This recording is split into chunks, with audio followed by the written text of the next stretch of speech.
ibinigay noon pa sa'yo. At matatanggap mo. Sasaya ka. Pag naintindihan natin ito, maintindihan natin kung bakit may mga prayers na laging no, merong laging yes, at may mga prayers na wait, bago ibigay.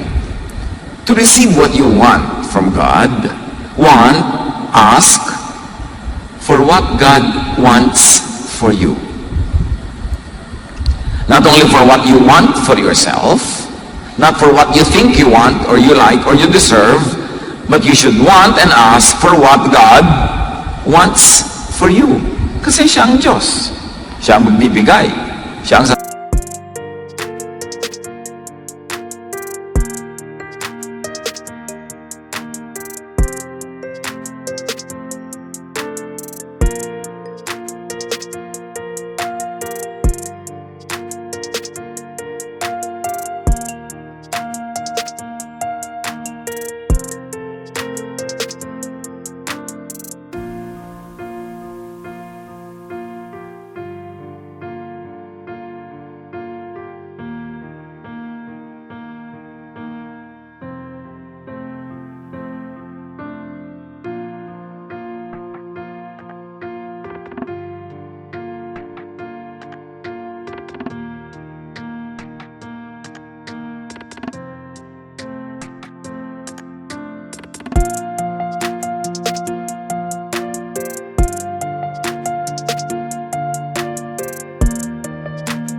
sagot. Kaya mahalaga naman yun, know what God wants for you. How can you ask for what God wants for you when you don't know what God wants for you? And how can you know what God wants for you so you can ask for it? Kasi kahit anong hingin mo, pag ayaw ng Diyos, hindi niya ibibigay. Pag hiningi mo yung gusto niyang ibigay, ibinibigay niya. Merong mga gusto niyang ibigay, pero kailangan hingin mo. Meron naman, hindi mo pa hinihingi, binibigay na. Ephesians 2:10.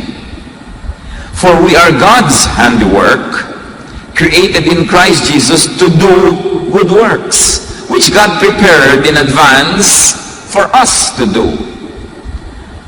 Yung palang lahat ng gagawin nating maganda, therefore makakalugod sa Diyos, hinanda na ng Diyos para sa atin na gagawin natin. Meron na siyang ideya bago pa man tayo isilang kung anong ipapagawa niya sa atin.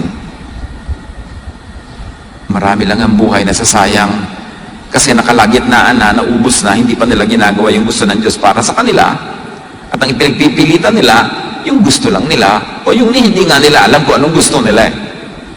Tsamba-tsamba na lang buong buhay, hit and miss, hanggang natapos na lang ang earthly life, wala pang nangyari. Each person's best work is predetermined by God. Doon ang tinatawag na predestiny. Not in the details of everyday life, but in the general direction of how your life should be lived. Now, how do you know which and what work is for you, is for me? What God wants for you to do is what God designed you to be able to do. It is what God designed you to love to do. Nagtatanong, ano po bang kalooban ng Diyos para sa akin? Ano bang papel ko sa buhay? Ano bang dapat kong gawin? Anong dapat kong maging profesyon? Anong dapat kong pag-ubusan ng lakas? Ano ba yung kaya mo na likas? At ano ba yung talagang gustong-gusto mong ginagawa? Hindi yun ang gusto ng Diyos para sa iyo. Lima na lang yung gustong-gusto mo isang alam na alam mong kabalbalan sa buhay. Diba? God prepared the good works that we should be doing, not the bad.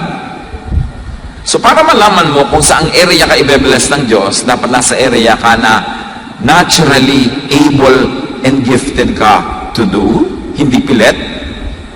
At pagkatapos yung naturally, you love it. Ang natural talent dyan, mamamatay pati teacher mo. Kailangan may natural, tapos lilinangin mo, i-develop. You know it, you identify it, you learn, you train, you practice. Then you're on the way to do what God has designed you to do. But before you can do that, you have to set yourself free from control of others.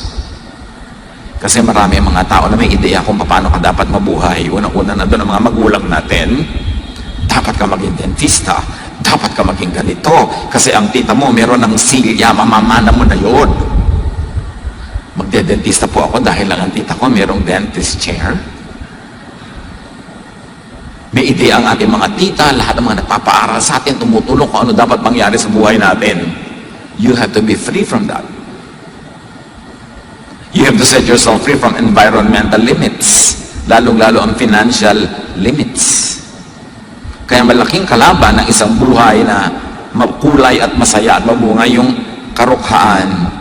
Kasi kung minsan hand-to-mouth existence, survival level, hindi mo na magawa yung talagang gift mo, yung gusto mo, yung enjoy mo, kasi busy-busy ka lang to make both ends meet. Kaya dapat dumidiskarte para painlapun-la rin ang buhay, at huwag tayong magkakamali mga kapatid, iba ang hanap buhay sa buhay.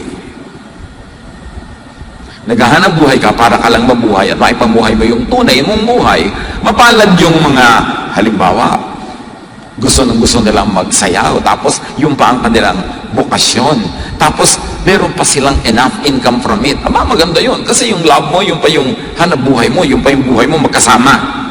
Pero madalas, lalo kung nasa arts yung buhay mo, at sa bansang tulad natin, kailangan may hanap buhay ka pang iba para ka mabuhay, pero huwag kang mamatay na hindi mo na nagawa yung art mo, kasi naghahanap buhay ka lang para mabuhay, at pag buhay ka na, papamuhay mo na yung totoo mong buhay. Kaya mapalad yung mga tao na ang kanilang gifting, halimbawa engineering, ang galing-galing nila doon, yun ang gusto nila, enjoy sila, tapos kumikita pa sila ng malaki, yung hanap buhay nila, buhay pa nila, thank God. But this economy, and the economies of many countries, reward certain professions more than others. Kaya kung yung profession mo, nagkataong hindi doon kumikita ng malaki, huwag mo mag-give up para ka lang kumita. Kasi kahit kumita ka ng kumita, naghanap buhay ka lang, tapos namatay ka na, hindi ka nagkaroon ng totoong buhay. So, pinaglalaban mo yun. Nagagawa ka ng paraan, didiskarte ka, hahanap ka ng mga pagkakataon na hikita ka para mabuhay, pero may oras ka at panahon para gawin mo yung tunay na giftings mo. Kasi doon ka mag-excel. When you are on track, when you're on the way to what God wants you to do, that's when God will provide. Marami mga tao, meron silang bulag na pananalig sa God will provide, na kahit kailan na lang, kahit saan God will provide. It's not always happening. Meron lang provision for your survival, but not for your well-being, not for your fruitfulness, and not for your satisfaction. Because the provision of God is laid on the path that He has designed for you. Kung nung ikaw ay pinaglilihipan ng iyong ina, nililikha ka pa lang ng Diyos, binigyan ka ng ganito mga gifting, therefore dinetermine niya kung ano dapat ng papel mo sa buhay, sinulatan at dinrawingan ka ng landas na generally doon ka dadaan, doon siya nag-iwan ng mga blessing na habang naglalakad ka doon, isa-isa mong nakikita. That's when God provides, when you live according to God's will. And living according to God's will is not always about morality. It's not always about personal righteousness. It is living according to the design that God made of you and for you. So early on in life, itatanong mo agad, am I moving in the path that God wanted me to do? Kaya sa mga ibang eskwelahan, lalo sa high school, meron silang binibigay na aptitude test bago ka mag-college. Tinitingnan ko anong kurso ang pinakabagay sa talent mo. Binibigyan ka ng guidance para hanggat maaari, doon ka mag-aaral kasi doon ka mag-excel. Yan ang gift mo eh. At hindi lang yan na-discover ng mga psychologists. Sinabi na yan ng Bible noon pa. Do what you were designed to do. Mga magulang, bilang magulang, ang ating number one tungkulin ay hindi diktahan ng mga anak natin kung anong buhay dapat magkaroon sila, kundi turuan at tulungan natin silang madiskubre kung ano ba ang calling, ano ang gifting sa kanila ng Diyos, at tulungan natin silang doon sa landas na yun tumahak. Romans 1:20, God's eternal power and character cannot be seen, but from the beginning of creation, God has shown what these are like by all He has made. So God reveals His character by His creation. Make it personal. God reveals His will for you by looking at you, how you were made, how you were created. Then you will know God's intentions for you. A person's make shows God's intention and will and should determine function. Paano ka ba nilikha? Sa church, iba-iba ang inilalagay ng Diyos sa mga tao na iba-iba ang talent para kumpleto ang rekado ng church. Ganon din sa pamilya. Paano ka ba nilikha? Kaya iba-iba ang papel natin sa pamilya, hindi magkakamukha. May ibang papel doon na malakas kumita, mayroong ibang papel na dahil sa kaugalian ng ating lipunan, hindi masyadong malakas pagkakitaan, pero kailangan ka rin ng pamilya mo to do that, para yung pamilya nyo buo, kumpleto. Sa mag-asawa, mayroong isa sa inyo probably na ang hanap buhay mas nakakapag-uwi ng pera, pero hindi ibig sabihin na mas mahalaga. Kasi yung galing at husay itong kabila na hindi masyadong may economic power, yun na siguro nagbibigay naman ng soul, ng life, ng color sa inyong family life. So pareho yung mahalaga. Job 38:33, do you know the laws that govern the heavens? Magandang tanong. Alam mo ba mga umiiral na batas ng sangkalangitan, ng sansinukob? Kasi meron. Hindi tayo aksidente. We are creations of God. And the Creator has something in mind, what He likes to do with the creation, and therefore the God that determines that designs you according to that intention of the Maker. Hindi tayo dapat mag-isang basta-basta na lang sumusugod sa gusto nating gawin. Lagi nating isinasaalang-alang, ano ba ang gusto ng Diyos na mangyari sa akin? At paano ko malalaman yun? Titingnan ko ang aking likas na galing, ang husay, ang hilig ko. Kasi ba't inilagay yun ng Diyos doon? Definitely, yun ang gusto niyang papilin ko sa buhay. Psalm 104 verse 5, you build foundations of the earth, and it will never be shaken. It is only telling us that when the Lord builds, when the Lord designs, meron yung eternal purpose and eternal power that can never be changed. Jeremiah 13:23, can an Ethiopian change his skin? Or a leopard its spots? Obvious answer is no. Diyos ang lumikha sa lahat. Kung ang Ethiopian ay black yung skin, huwag mong piliting ibabad yan sa hydrogen peroxide para pumuti. Nakakalapnos-lapnos tuloy sa pagpapaputi. Iba-iba ang kulay ng mga tao. Diyos ang may likha. Kaya nang gino-glorify ko minsan yung certain color. Halimbawa, sa world politics and world economy, kung ang mga makapangyarihan ng mga taong puti, ang standard ng beauty ay puti. Pero kung nagpapaandar ng buong mundo, halimbawa ay mga maiitim, yun ang standard ng beauty. Kaya kung ang puti-puti mo, inferior na inferior ko, nakakaya naman ako, puti-puti ko. Buti pa yung pinsa ko ang itim-itim. Pero dahil nai-influensya tayo, maging ng relihiyon, kasi may mga imahe ng mga puo na puro puti. Tapos ang imahe ng demonyo, maitim.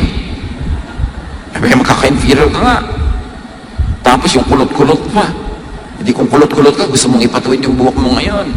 Kasi yun ang standard ko, ano dapat ang magandang buhok. Inuulol lang tayo ng advertising. Yung mga factory ng mga pampaganda ng pampamakeup, siyempre nagpo-produce sila ng pampaputi. Huwag mo malagay sila ng mga modelong puro pampaputi para tularan mo dahil para bilhin mo ang product nila. Huwag kayong pauto sa advertising. Lahat tayo magaganda. At sino man ang hindi sasangayon dyan, makipagtalo kayo sa Diyos. Dahil siya lumikha sa atin eh. May purpose ka. Paano po ako, pastor? Isa po akong lalaking hindi katangkaran. Aba, lagi kang matatanggap sa Navy, lalo sa mga U-boat, yung mga submarine. Kasi hindi pwede doon na matatangkad na uuntog lagi. May hanap buhay na pang sayo. Di ba? Merong pang kanya. Iba-iba. Ang point lang ito isinisiksik mo ba ang sarili mo doon sa hindi ka naman ginawa ng Diyos para doon? Kaya ka nagmumukhang second class. Kaya ka nagmumukhang third class. Kasi wala ka sa tamang lugar. the talents God gave you. Kung ano binigay sa'yo, huwag mong pag-inggitan yung talent ng iba kasi Diyos din ang nagbigay nun. Pakinabangan mo. Alam mo, ang galing niyang kumanta, ikaw hindi. Makinig ka ng makinig. O, di ba? Nakinabang ka sa ganda ng boses niya. Kailangan, pakinabangan mo yung galing ng iba, huwag mong labanan para ka mag-enjoy. Romans 12:6, we have different gifts according to the grace given to each of us. Yung gift mo, carry mo yan. Yung gift ng iba, hindi mo yung carry, huwag mong pilitin. Kahit yung academic giftedness, may mga tao talaga ang galing sa academics. Meron naman sa iba magaling. Pag in-observe nyo, karamihan sa mga magagaling sa academics, bobo sa love life. Yung ang tali-talinong babae, kung sino-sino nagugustuhan, yung mga ganon, ganon talaga. Sa arithmetic siya magaling, sa physics, sa geometry, alangan mo pati sa pag-ibig, siya pati na pinakamagaling. Kanya-kanya ng galing sa buhay. Kaya hindi dapat kino-compare ang sarili. The Lord, yung sinasabing the Lord will give you your heart's desire, does not have to be a case-to-case specific transaction na, Lord, gusto ko to, ibigay niyo sa akin. Ang daming usapan naman nun, papagurin mo ang Diyos, kapapakinig sa'yo, and sa 6 billion other people on the planet. Pag sinabing the Lord will give you your heart's desire, it happens automatically when you live according to God's design, meaning God's will, when you follow natural law. Hindi na kailangan magpasya ang Diyos every day, every hour, every minute, every second kung anong ibibigay sa'yo. Pag nabubuhay ka ayon sa landas na ginawa niya para sa'yo, revealed by your natural inborn talent and inclination, automatic na lahat ng kailangan mo ibibigay niya. Hindi na kailangan ng araw-araw na transaction. That is what it means that you do what the Lord wants. Laging tanong ng tanong tao, ano po kaya ang Lord's will para sa akin? Abay, di tingnan mo ang talent mo, tingnan mo ang galing mo, di ang will niya para sa'yo. Hindi yung detailed na nakaka-oppress na nabarawat detail, pati isusuot mo, anong kulay, hindi ganun. Yung general direction, sino po kaya ang Lord's will para sa akin? Aba, hindi yung gusto mo, at gusto ka rin. Kung ikaw lang may gusto, hindi ka naman niya gusto, takbo pag nandiyan ka, hindi Lord's will yun. Kaya buhay ko sa mundong ito, distributes them to each one just as He determines. Yung mga gifting, kahit spiritual gifting, Diyos ang nagpapasya. Kaya sa church naman, may binibigay ang Diyos na gifted in preaching, merong in teaching, merong in administration, merong gifted in soul winning, merong gifted in counseling, merong gifted in giving and supporting others. Lahat yun, Diyos ang may bigay. Para pag pinagsama-sama kayo, merong isang kumpletong community, merong isang kumpletong pamilya. So kung ikaw ay administrator, huwag mong piniting maging preacher. At kung preacher ka, you go on preaching and delegate administrative work to other people who are gifted in that area. Singer ka, concentrate on music ministries. Meron naman, mabuhusay sa ushering. Doon ka dapat pumunta. Iba-iba. Hindi magkakamuka. Pero lahat mahalaga. At magiging masaya ka lang kung nasa tama kang lugar. Huwag kang magsiksik sa choir dahil lang may crush ka doon. Kasi kung crush ka rin niya, kahit nandun ka sa mga bundok-bundok at nandun ka sa soul winning, pupuntahan ka nun. Doon ka dapat sa kung saan nilagay ng Diyos. Kung saan nakahubog, nakabagay, nakatugma ang buo mong pagkatao. God's will is a general direction, not every specific step you take. That is your personal choice.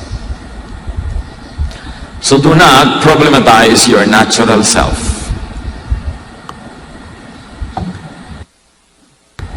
Sa ating pagkatao, sa ating character, meron tayong pwedeng i-modify, ayusin para lalong maging effective tayo sa buhay, mas lalo tayong mas guminhawa, sumaya.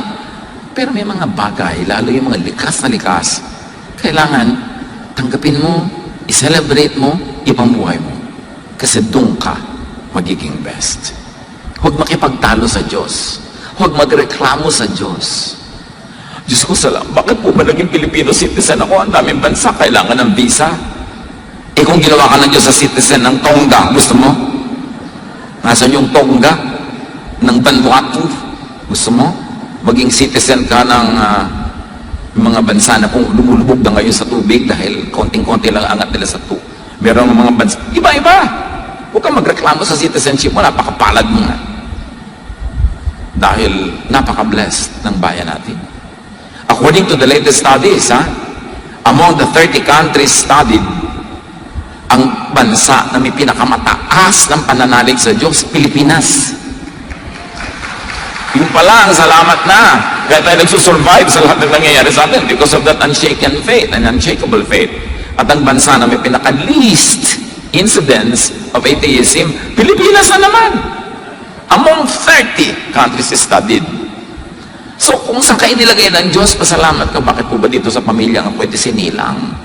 Diba? Mas marami pang pamilya na mas magulo kung doon ka nalagay, pero buhay pa rin naman sila.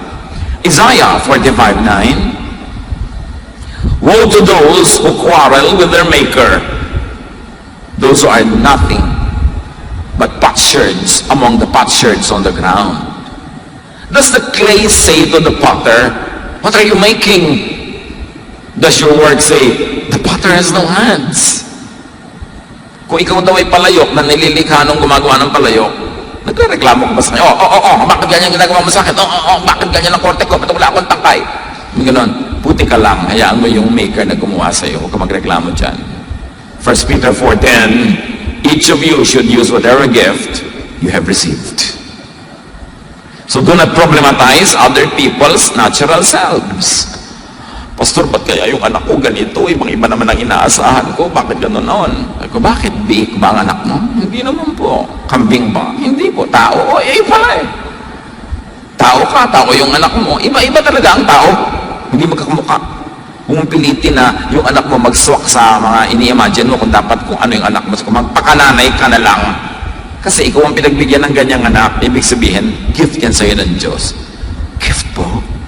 Tingnan mong mabuti para ma-realize mo, pero huwag mong ipilit yung gusto mo. Tingnan mo ang kanyang karakter. Marami nga mga anak kaya sila itinatakwil-takwil, kinakawakuwawa ng bata, pagtanda ng magulang, yun ang nag-aalaga eh. Maraming ganun. So tingnan mo kung anong mabuti sa bawat isa, and do not change people according to your fantasy. Because if you're only using me to fit your fantasy, you're really not in love, so let me go. Eh parang Karen Carpenter, ano? Huwag ganon, kahit kayo may mga nobyo, nobya, pinipilit na mag-sweet kayo sa fantasy niya. Yung nobyo niyo, gusto niya, buhok mo yung hanggang tuhod. So, ikaw ang pahaba. Ito, wig. Pakasalan mo yung wig. Bakit mo ko pinipilit mag-swak sa gusto mo? Kung ayaw mo sa akin, sorry na lang, we both lose. But I will not change to suit your fantasy. Dapat ganon. Yung ginagalang ka, ina-accept ka, hindi pinipilit kang ibahin. Why go with somebody who wants to change you to suit his or her fantasy? It's going to be stressful. At pag ihiwalay nila kayo bukas, di ngayon na, para makamove on ka na ngayon, mas maaga. Allow, help others develop and live by their God-given talents and nature. Lalo magulang ka, kapatid ka, kaibigan ka, huwag mong kontrahin yung nature ng tao, turuan mo siya how to develop it in the best possible way. Do not force others or yourself to change beyond your natural self. At ulitin ang Jeremiah 13:23, can an Ethiopian change his skin or a leopard its spots? The obvious answer is no. Lalong-lalo na sa technology available at the time when the verses were written. It really meant no. Impossible. So do not impose your ideas, your expectations, your requirements on other people's personal development. Kahit ka pa may authority over them, especially if you have authority over them, do not misuse your authority. Use it to nourish them, to help them, not to dictate on them. Kahit mga magulang. Ephesians 6:4, fathers, do not exasperate your children. Instead, bring them up in the training and instruction of the Lord. Not only of yourself, not only your instruction, not your version of truth, but the version of the Lord. So huwag niyong ubusin ang pasensya ng inyong mga anak to the point na kailangan nilang lumayas, kailangan nilang mawala sa inyong bahay para lang sila maging totoo sa kanilang mga sarili. Huwag niyong ubusin ang pasensya nila. Palakihin niyo sila, sanayin niyo according to the Lord's will. At na-define na natin ang isang ibig sabihin ng Lord's will na yan. Look at how the person was created. Yun ang Lord's will sa kanya. 1 Thessalonians 5:11, therefore encourage one another and build each other up. God does not have to stop every moment to personally give you what you want. Preset na yun. Pag nabubuhay ka in the center of God's will, according to heart, be true to the heart, I gave you. God already set into natural, automatic motion how you would get what you want. Romans 9:20, who are you, a human being, to talk back to God? Shall what is formed say to the one who formed it, why did you make me like this? Yan, sino ka? Para magtanong sa Diyos kung paano kanya nilikha. Walang mangyayari sa iyo pag nakipag-contest ka sa iyong mga unchangeable truths. By being true to yourself, meaning being true to God's design, you would naturally want what God willed for you to want and to have. Pag totoo ka sa sarili, ang magugustuhan mo, yung gusto ng Diyos na gustuhin mo, at kung ang ginusto mo ay yung gusto ng Diyos na gustuhin mo, matagalan niyang ibinigay yon nun pa. Naghihintay lang ng release date. Time release ang mga blessing na yan. Pero kailangan, yung gusto mo, yung gusto ng Diyos. Do not try to be somebody else. Do not try to desire what is for others. That's why I always remember fondly a poem we learned in high school, one of the many, Sonnet 29 by William Shakespeare. When in disgrace with fortune and man's eyes, I all alone beweep my outcast state, and trouble deaf heaven with my bootless cries, and look upon myself and curse my fate. So Shakespeare is talking from the point of view of someone who's unhappy with himself. Mag-isa lang daw niyang itinatangis ang kanyang abang kalagayan at nabibigyan niya ang langit sa kanyang mga iyak at daing na di naman dinidinig. Sabi niya, tinitingnan ko ang sarili ko at wala akong magawa kundi sumpain ang mapait kong kapalaran. So this is a person mourning his or her own life. To go on with the sonnet, wishing me like to one more rich in hope, featured like him with friends possessed, desiring this man's art and that man's scope, with what I most enjoy, contented least. So tumitingin siya sa mga tao sa paligid niya, sabi gano'n, sana siya na lang ako na lang katulad niya. Para ako maganda, masaya, sabi gano'n, tulad niya, maraming kaibigan, ako hindi masyado. Hinahangad ko yung galing niya sa ganitong art, hinahangad ko yung galing niya sa ganong mga ginagawa niya. Tapos ako naman, ang konti-konti lang na-enjoy ko sa buhay. Hindi ako makontento. Nagreklamo niya sa kanyang buhay. Pinagnanasaan ang buhay ng iba, pinagnanasaan ang para sa iba. Kaya sabi nga niya sa Ten Commandments, you shall not covet thy neighbor's goods, thy neighbor's wife, thy neighbor's everything. In other words, dahil doon, inggit siya sa iba. Isa sa mga malakas sumira ng kalusugan ng inggit. Sumisira ng disposisyon, sumisira ng ligaya, yung inggit na yan. At naiinggit ka pag ang tinitingnan mo yung binigay sa iba at the expense of ignoring, or in the process you ignore what God gave you. Sabi sa Ecclesiastes 4:4, and I saw that all toil and all achievements spring from one person's envy of another. May ganun, lahat ng paghihirap, pati achievement, ang pinagmumulan, inggitan. Kaya nagtatataas ang grade ng estudyante yan, gusto niyang taasan yung grade ng kanyang katabi. Kaya marami daw schools ngayon, hindi na uso yung grading. Kasi you go to school not to compete with one another, but to learn. Pero habang may mga first, second, third honor, may competition ang mga nanay. Kaya pinagdudukan yung mga anak, mag-aral ka, nakakaya sa kaibigan ko, siya aakyat sa entablado, ako hindi. Di ba? Yung mga ambisyosang mga nanay, kumisan na nagtutulak sa mga anak na sobrang maging competitive. Dapat kung ano yung galing mo, doon ka. Mami, ang galing-galing ko po sa recess. O, ito pambawan, anak. Siguro yan ang gift mo. Di ba? Dahil kasi pagdukdukan mo yung anak ko para maging magaling sa trigonometry. ang galing-galing sa geometry, papagawin mo lang pala ng parol. Sine ka pa, cosine, tangent, cotangent, parol lang pala ang kakauwian ng gagawin niya. Bagamat kung gift mo yun, di maganda. Pero kung pinilit ka, ano nangyari sa buhay mo? Sa pagpapatuloy ng Sonnet 29, sa wakas na tauhan siya. Ganyan lang ang mga sonnet si Shakespeare eh. May resolution sa dulo. So yet in these thoughts myself almost despising, happily I think on thee, and then my state. Sabi niya, dito sa akin pag nadalamhati, bigla akong sumasaya pag naiisip kita. At ang aking kalagayan. And like to the lark at break of day arising from sullen earth, sings hymns at heaven's gate.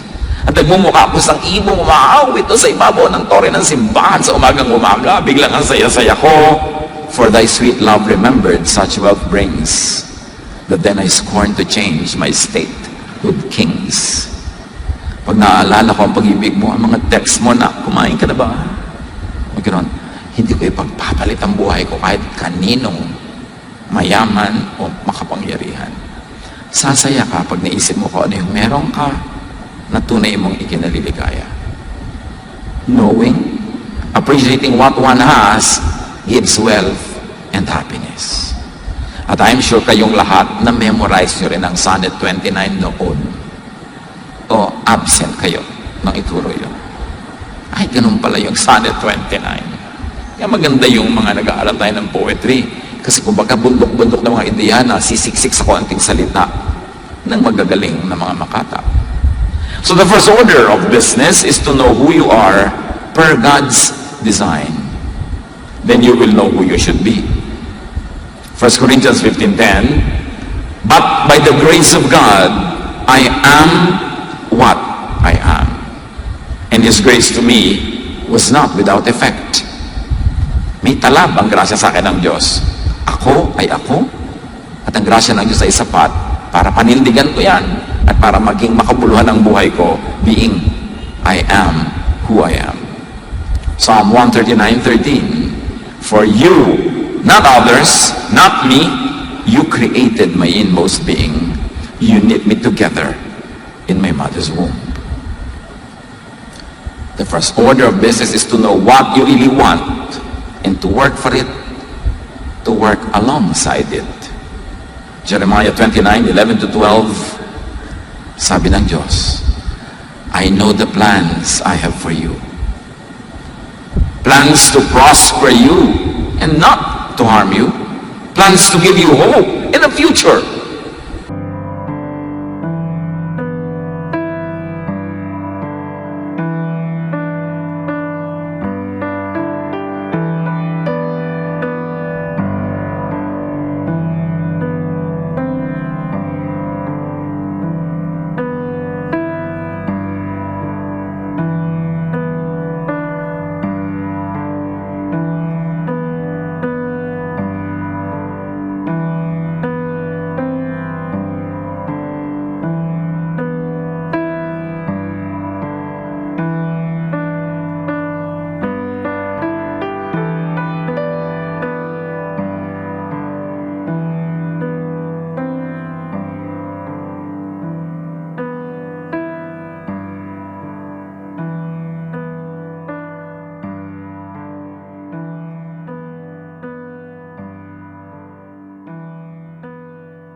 Ibigay sa inyo ng Diyos. So dapat yun ang hanapin ninyo. Know what God wants for you. Ask for and live by what God wills for you. And receive all of it. Plus, plus. Hindi bagay sa mga anak ng Diyos na nagrereklamo, maralita, hindi masaya sa buhay niya, mamamatay na lang, hindi pa sumasaya. Hindi bagay yun. Pero una nating hanapin, ano ba ang kalooban sa akin ng Diyos according to how I was made? Doon ako mamumuhay, paninindigan ko yon, lilinangin ko yon, and I will receive blessings I have never even imagined. Dear God, we thank you for the beautiful plans you have for each one of us. Teach us to be faithful to you our Creator, our Maker, Teach us, Lord, to appreciate you as Creator and to appreciate the creation as well, including ourselves. At nawa maging